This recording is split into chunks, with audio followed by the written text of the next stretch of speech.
Salam damai sejahtera saudara-saudara, semoga Anda semua diberkati oleh Tuhan.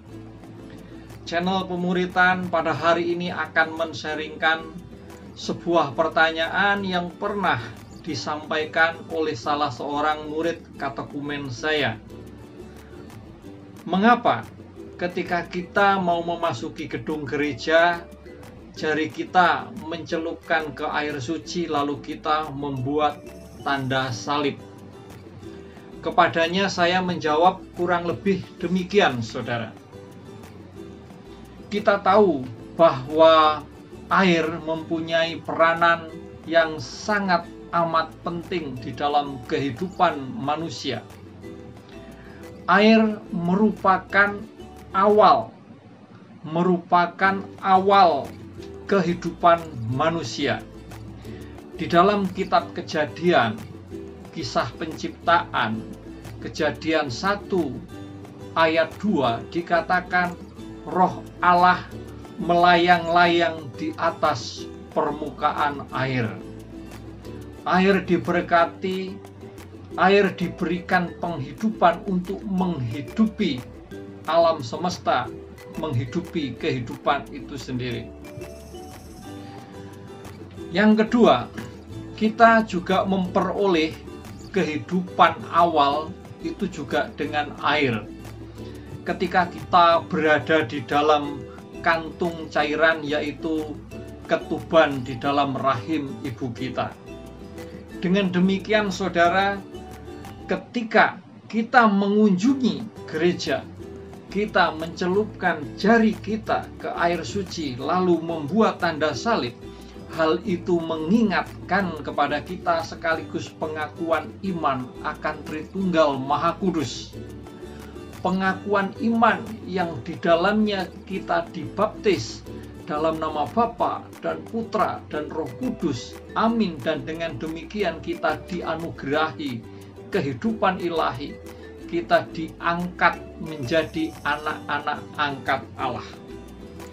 Dan di dalam tradisi gereja kita juga mengenal Santo Tertullianus itu mencatat bahwa ada kebiasaan bagi orang-orang Kristen sebelum menengadahkan tangannya di dalam berdoa, berdoa, tangan itu dicuci terlebih dahulu.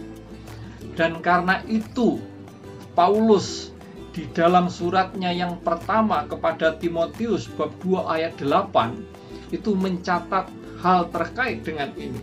Paulus mengatakan, oleh karena itu aku ingin supaya di mana-mana orang laki-laki berdoa dengan menadahkan tangan yang suci, tanpa marah dan tanpa perselisihan.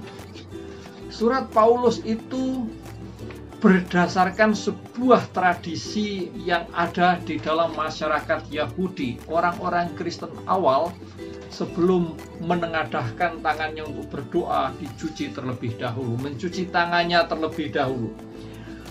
Ada yang kedua, sejarawan yang bernama Eusebius pada sekitar tahun 320, dia mencatat ada sebuah gereja di Tirus memiliki air mancur di samping pintu masuk gereja, supaya ketika orang masuk ke gereja mencuci tangannya terlebih dahulu.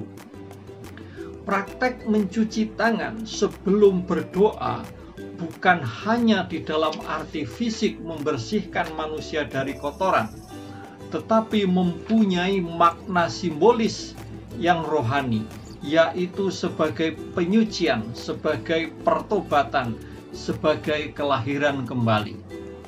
Dan di sini kita diingatkan oleh dua peristiwa besar di dalam Perjanjian Lama. Yang pertama yaitu peristiwa air bah Nabi Nuh. Air bah Nabi Nuh, keluarga Nabi Nuh dilahirkan kembali selamat dari keganasan banjir air bah. Peristiwa yang kedua adalah ketika orang-orang Israel keluar dari Mesir menyeberangi laut mereka, Laut Merah. mereka dilahirkan kembali terbebas dari perbudakan.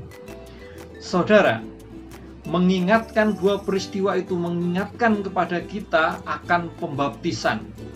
Pembaptisan kita dikubur bersama Kristus dan dibangkitkan bersama Dia untuk memperoleh kehidupan baru di dalam air dan roh.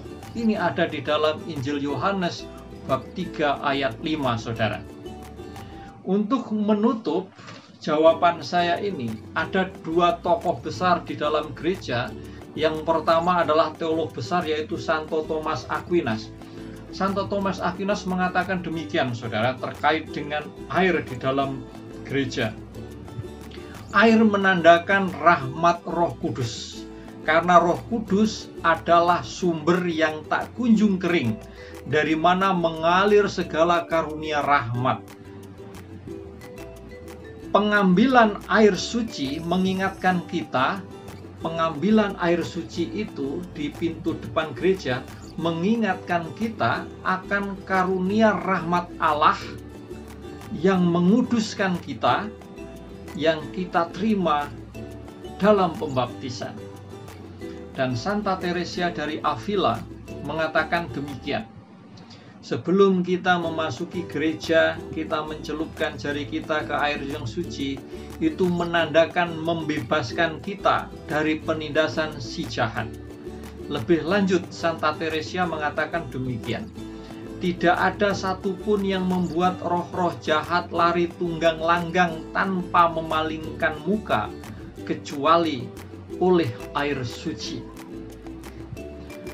Jadi, praktek mencelupkan jari ke air suci di depan pintu gereja lalu membuat tanda salib mempunyai makna mengingatkan sekaligus pengakuan akan iman Tritunggal Maha Kudus, yaitu pertobatan, pengudusan, dan kelahiran kembali.